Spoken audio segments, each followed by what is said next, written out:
आए तेरा हंस के शर्माना मार डालेगी बैरन। मैं तेरे जैसे के चक्कर में नहीं पड़ती। मेरे जैसा ढूंढा नहीं मिलेगा दुनिया में। अच्छा जी। हाँ जी। हाँ।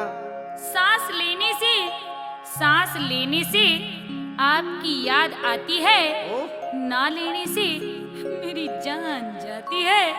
कैसे कह दूं कमबख्त सांस से छोरी में, सांस भी तो आपकी याद आने के बाद आती है। अच्छा, मैं शिकार हूँ किसी और का, हाँ। मुझे मारता कोई और है। अच्छा। मुझे आशिक जिसने बना दिया, वो लड़की कोई और है। कितनी सर्दियां बीत गई कैलाश भाई किसी के काम ना आ सका। कितनी सर्दियां बीत गई कैलाश भाई किसी के काम ना आ सका। अरे यारो मैं लिहापुर किसी और का और मुझे और का कोई और है। तन रोक दिया कैसा लगाई रे, मन रात भर नींद नहीं आई रे। तन रोक दिया कैसा लगाई रे, मन रात भर नींद नहीं आई रे। और इधर उधर करवट बदली तू तलेगी चैन चुराई रे। रोक दिया कैसा लगाई रे, मन रात भर नींद नहीं आई रे। तन रोक दिया कैसा लगाई रे, मन रात भर नींद नहीं आई रे।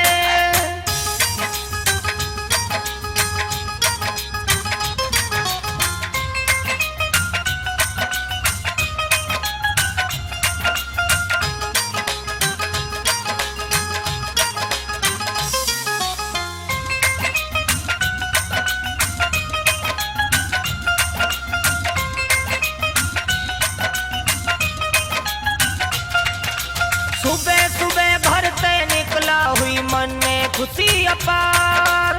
सुबह सुबह घर से निकला हुई मन में खुशी अपार। एक छोरी पे निगाह पड़ी हो गया आपे तय बहार। एक छोरी पे निगाह पड़ी हो गया आपे तय बहार। और तेरी भूल में उस छोरी की पकड़ी नरम कलाई रे। तन रोक दिया कैसा लगाई रे, मन रात भर नींद नहीं आई रे।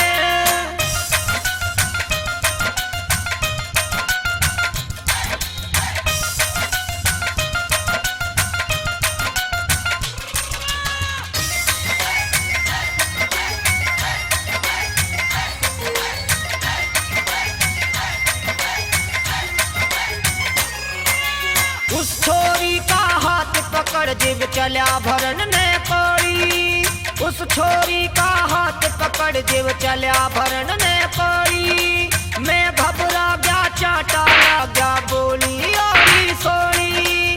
मैं घबरा गया चाटा लग गया बोली ओरी सोरी। मन होती हुआ अफसोस हुआ दिया उसने शोर मचाई रे। तन रोक दिया कैसा लगाई रे, मन रात भर नींद नहीं आई रे।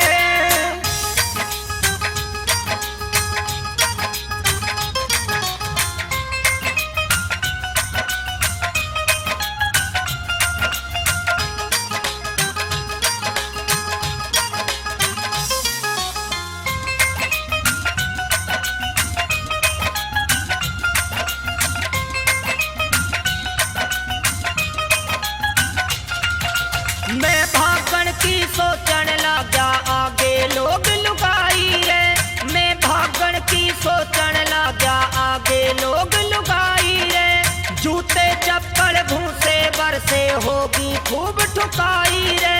जूते चप्पल भूसे बरसे होगी खूब ठुकाई रे। फिर सुझड़ा मेरे गपरा हुई जम के खूब धुनाई रे। रोक दिया कैसा लगाई रे,